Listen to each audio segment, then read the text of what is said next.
네, CBS 라디오 박정희 한판승부 함께하고 계십니다. 한판 브리핑 오마이뉴스의 곽우신 기자와 함께하겠습니다. 어서 오십시오. 네, 안녕하세요. 자, 일단 대통령의 국정 지지도 다시 최저치를 경신을 했는데 한국갤럽 조사 17%네요. 네, 한국갤럽이 오늘 발표한 2024년 11월 1주차 여론조사였습니다. 윤석열 대통령의 국정 운영에 대해 긍정적으로 답한 유권자가 17%에 불과했고요. 지난주에 이제 20%가 무너져서 19%를 찍었는데 한 예. 주 만에 2%포인트가 더 빠지면서 최저치를 다시 갱신을 한 겁니다. 예. 이게 같은 기간 10월 4주차 조사에서 20%를 기록했던 게 원래 저점이었는데 2주 연속 최저치를 이제 갈아치운 거고요. 반대로 부정평가는 74%로 역시 윤석열 정부 들어 가장 높은 값을 기록했습니다. 직전주 조사가 72%였는데 2%포인트 상승하면서 역시 부정평가도 최고치를 기록을 했고요. 예. 2주 연속이었습니다. 윤 대통령의 지지율이 추락하는 가장 큰 원인은 여전히 김건희 여사였는데요. 이 직무수행을 부정적으로 평가한 이들 중에서 19%가 김건희 여사 문제를 꼽았는데 3주 연속 1위였고 이게 지난 조사가 17%였는데 2%포인트 더 많이 나온 겁니다. 예. 자, 이제 각종 여론조사에서 현 정부의 국정 지지도 10%대가 계속 이제 나오고 있는 상태고, 이제 뭐랄까요, 최저치를 경신한 이런 상황인데 이제 엄중하게 봐야 한다. 그래서 레임덕을 넘어 데드덕이 아니냐, 뭐 이런 우려도 있습니다. 이제 다음 주 조사가 이제 어떤 대통령의 이제 그 지난 그 기자회견과 담화가 반영된 본격적인 것이 나오길 것 같은데, 자, 우리 이재용 의원님 어떻게 보셨습니까? 지난주에 이제 19% 나왔을 때 제가 예. 그 말씀을 드렸었어요. 뭐냐면은 이게 20에서 19로 내려오면 이 트렌드는 좀 막기가 힘들 것 같다. 음. 그리고 이제 어제 담화가 있긴 했었는데 그 담화 내용은 안 들어간 거죠. 왜냐면 그렇죠. 반영은 안 화수목, 들어. 예. 화수목이 이제 하니까.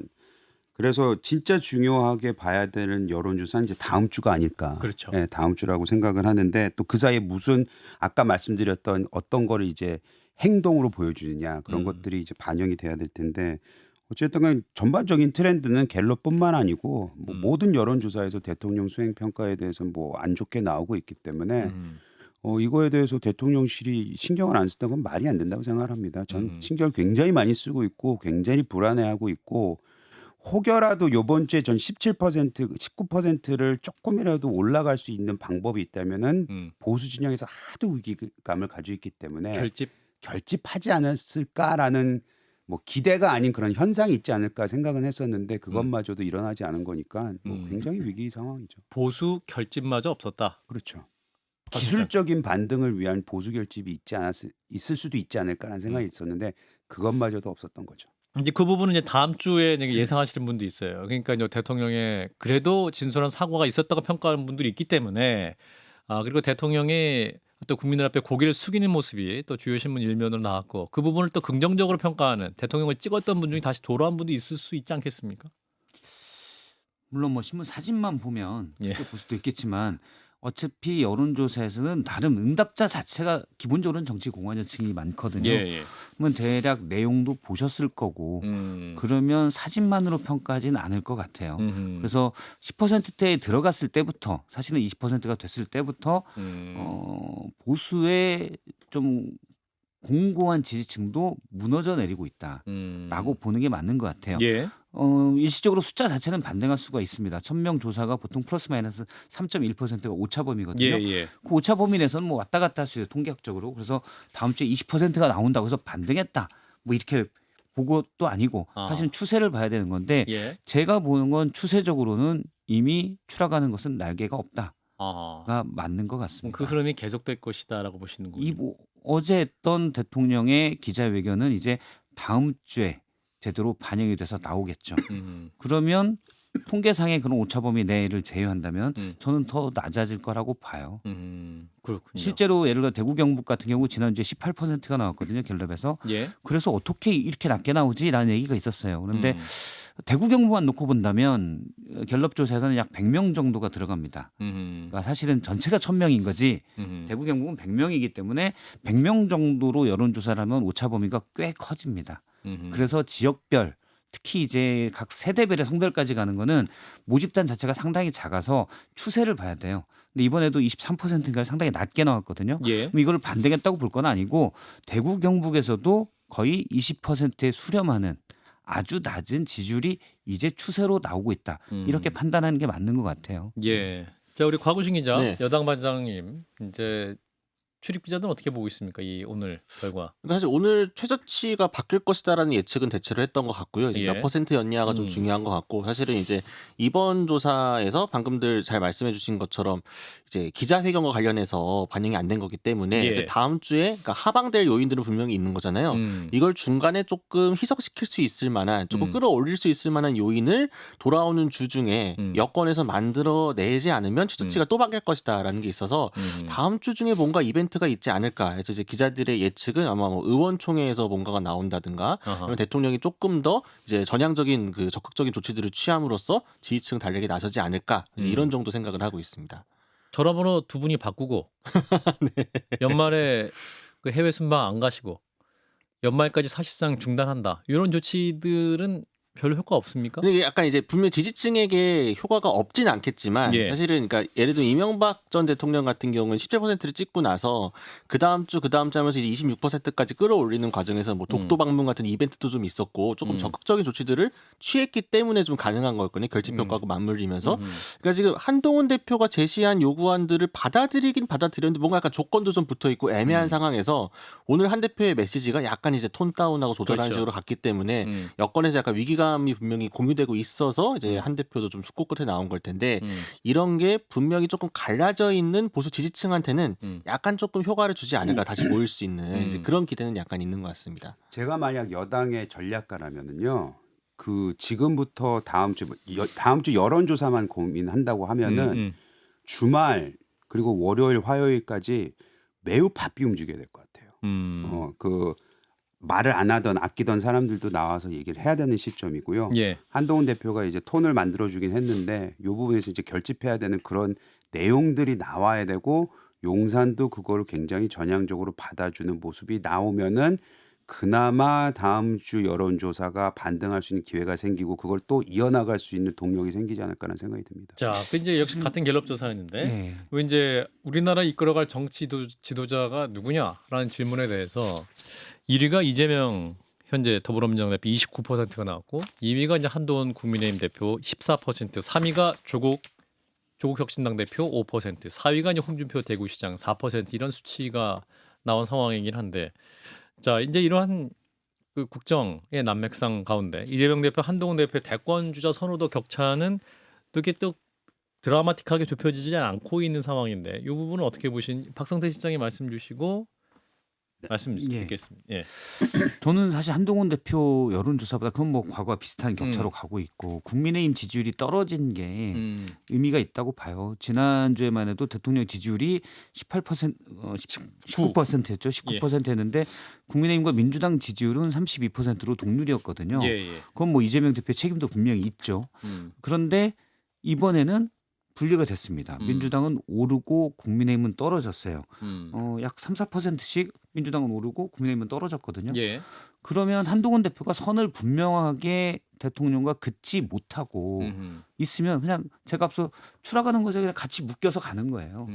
저는 민심이 거기에 그렇게 반영이 돼 있다라고 생각하고 한동훈 대표는 사실 정치권으로 따지면 뉴페이스잖아요. 그렇죠. 제가 쭉 오랜 기간 정치권을 추적하면서 느낀 거는 뉴페이스는 한번 기세를 잃으면 끝입니다. 아하. 뉴페이스의 가장 장점은 신선함이거든요. 기세를 잃으면 신선함이 없어져요. 끝입니다. 기세를 잃어가고 있습니까? 지금 잃어가고 있죠. 기세를 살릴 수 있는 모먼트는 남지 않았습니까?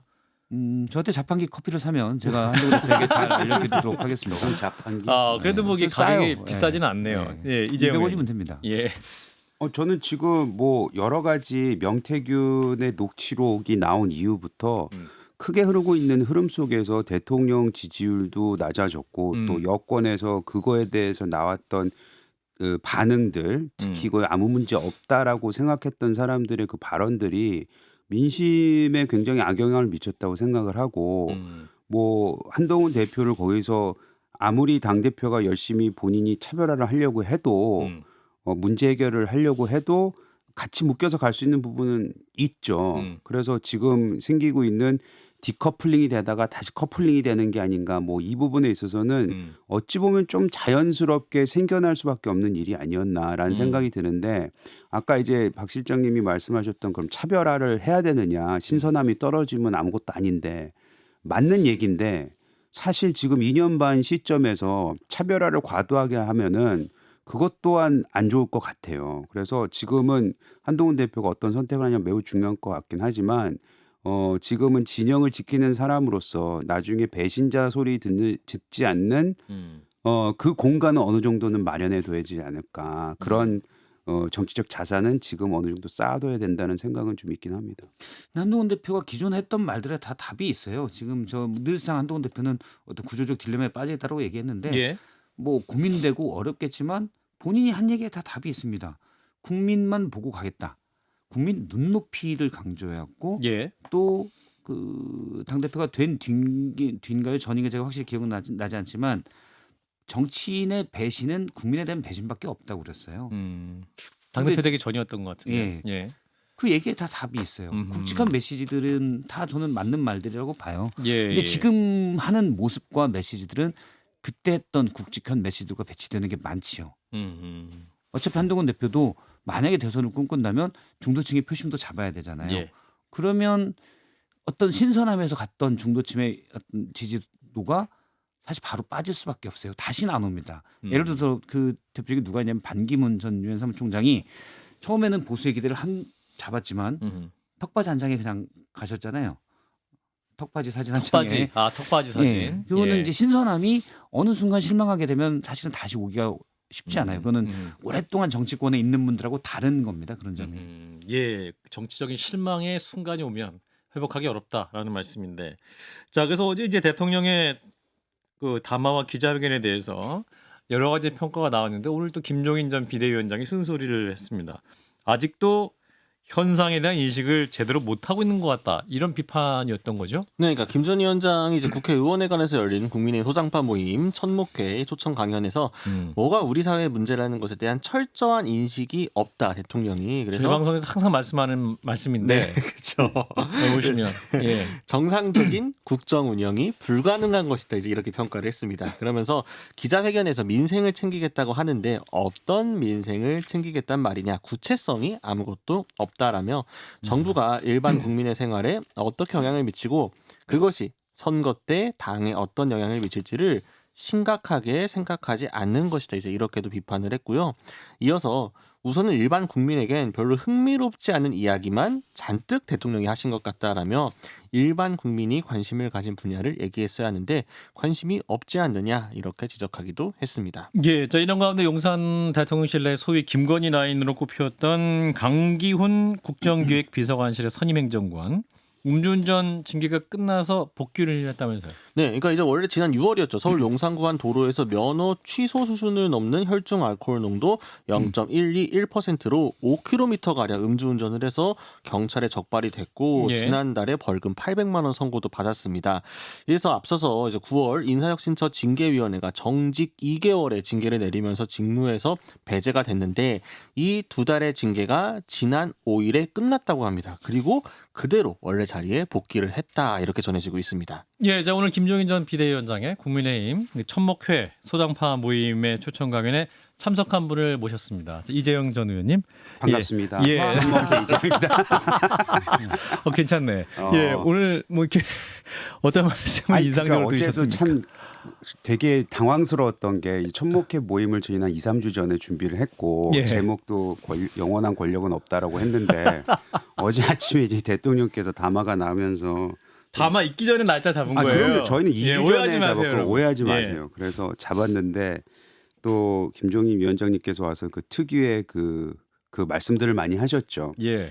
그래서 김 전 위원장님의 말씀은 이거예요. 늘 여기 이 방송에서도 한판 승부에 오셔서도 하셨던 말씀인데 국민의 그 동의와 국민의 지지가 없이 대통령이 얘기한 4+1 이 개혁을 어떻게 하겠다는지 도저히 이해가 안 간다.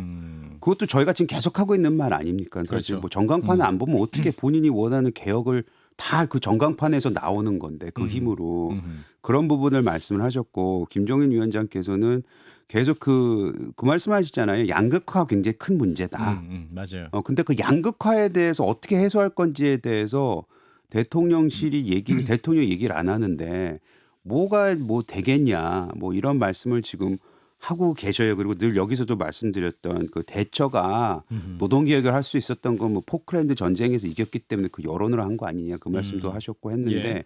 대체적으로 어제 그 김종인 위원장님의 그 어제 담화의 평가는 대체적으로 어제 나왔던 수많은 얘기들 중에 뭐 하나였습니다. 그 구체적인 내용이 없다. 근데 그 말씀하셨어요. 사과나 김건희 여사에 대한 이런 부분들 왜 여기에 신경 쓰냐. 국민들은 여기 신경도 쓰지 않는다. 사실은 진짜 신경 쓰는 거는 먹고 살 수 있는 문제 해결하고 양극화 해결하면은 그런 것도 신경 안 쓰고 오히려 대통령한테 더 일 잘하라고 할 수도 있는데 딴짓만 하고 있다라고 말씀을 하신 부분이 저한테 좀 인상적이었습니다. 사실 그 어제 이제 뭡니까 미국 대선 결과에 대한 평가 역시 네. 뭐 트럼프가 이상한 사람이고 뭐 어떤 뭐 해리스가 어떤 사람이 이것보다도 사실은 미국 유권자들의 마음의 중심 문제인 건 역시 문제는 경제였기 때문에 트럼프의 경제에 대한 비전 자체가 유권자의 마음을 사로잡은 것이다. 뭐 그런 맥락으로도 이해할 수 있는 부분이 있는 것 같은데 박 실장님은 김정일 위원장님의 평가 어떻게 들으셨어요? 정확하시죠. 정확하시죠?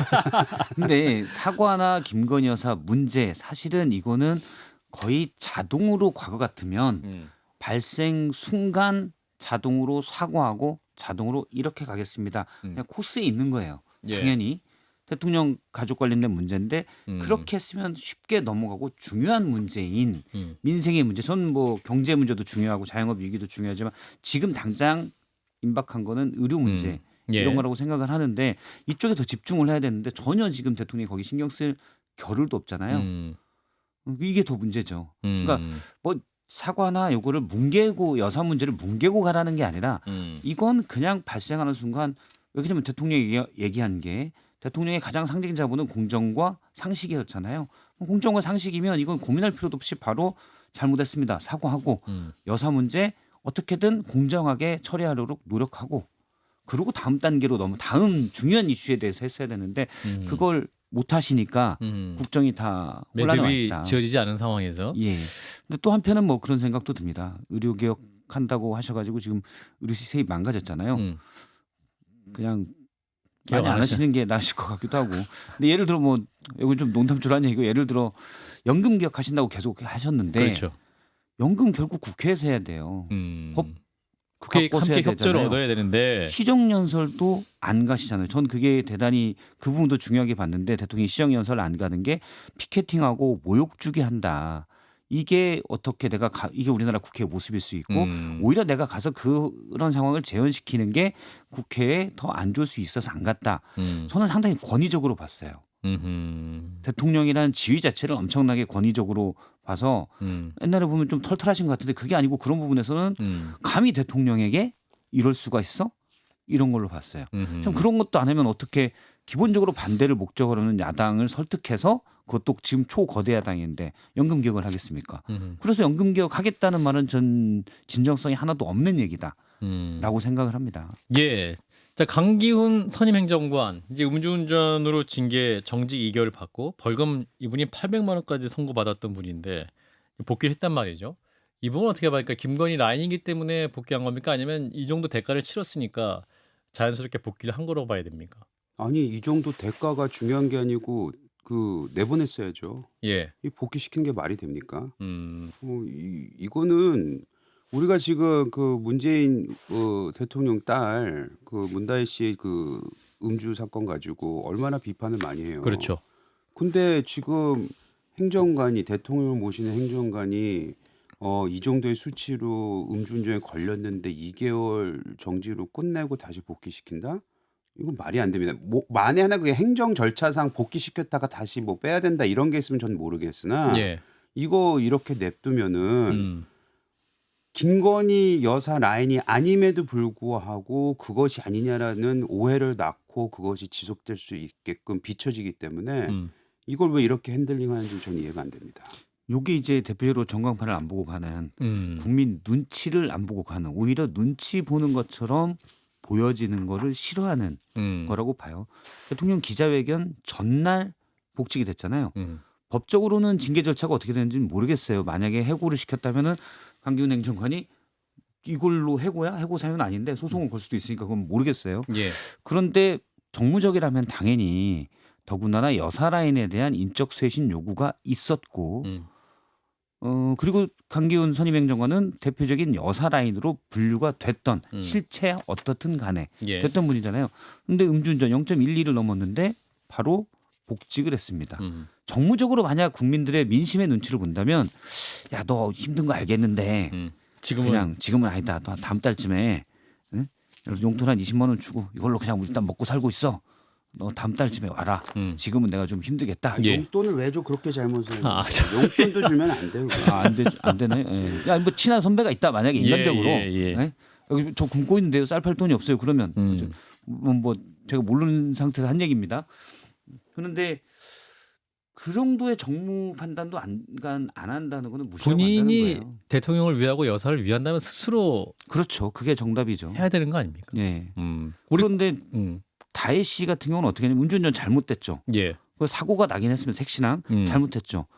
택시 기사가 아픈 데도 없다. 근데 일단 가서 해봤던 한의원이 있습니다. 예. 경찰에서 상해로 어떻게든 엮어보려고 한의원을 압수수색했습니다. 아. 택시 기사가 전 아픈 데가 없는데요. 라고 해서 제가 정확히 모르면 진단서도 끊지 않았고 아마 입원도 안 한 것 같은데 예. 한의원을 경찰에 압수수색했어요. 이분이 얼마나 다쳤는지 보자고. 뭐또 검찰이 의도적으로 뭐 압수수색을 경찰에서 뭐 네. 했을까요? 근데 교통사고로 해서 피해자가 합의를 봐서 아프지 않다고 하는데 이게 전형적인 선동의 그런 얘기 같은데. 명태균 씨가 말한 십상시입니까? 이거 그러면 안 돼 진짜. 제가 진짜 언론 패널 태어나서 가짜뉴스 십상시. 예, 패널 가짜 십상시들. 뉴스인지는 아니겠으나 압수수색은 했어요. 압수수색했으나 네, 이 알겠습니다. 포인트는 음주운전 했다는 그 사실 자체가 네. 문제인 거지. 이걸 또 왜 글로 넘깁니까? 그러니까 예. 공정하지 않다는 거죠. 예. 우리 거기는- 곽우신 반장. 네. 네. 공정합니까? 아니 뭐 항상 이게 하게 되면은 이제 비교를 하잖아요. 서로의 사례들을 가지고 예. 이게 지지층들이 사실 그렇게 받아들이고 있기 때문에 이런 뉴스거리로 올라올 수밖에 없는 사안이 있기 때문에 예. 사실 서로가 이제 유리한 케이스만 쏙쏙 빼고 불리한 케이스는 버리고 이런 게 워낙 양진영이 있다 보니까 그런 것들은 이제 서로 좀 강호의 도를 다시 세울 때가 됐다라는 느낌도 좀 들고요. 예. 그러니까 상대가 어떻게 하든 말든 우리가 잘해야 되는데 아하. 매번 하면은 약간 피장파장 우리에 빠지는 거. 너네 이렇게 했잖아. 약간 이렇게 가는 게 거대 양당 체제의 폐해가 이렇게까지 번지는 게 아닌가 싶기도 합니다. 예. 내로남불의 오류에서 빠지지 말자. 뭐 이런 말씀으로 듣도록 제가 하겠습니다. 문다혜 씨 이름을 괜히 끄집어내서 또 공격할 수 있는 빌미를 줬네. 아니, 저는 다혜 씨가 정말. 잘못했다고 봐요. 그리고 거기에 합당한 처벌을 받아야 된다고 봐요. 그런데 10초. 예, 택시기사가 괜찮다는데 병원을 압수수색하는 건 좀 그래요. 일단 여기까지 하겠습니다. 자, 우리 곽우신 기자님 수고하셨습니다. 감사합니다.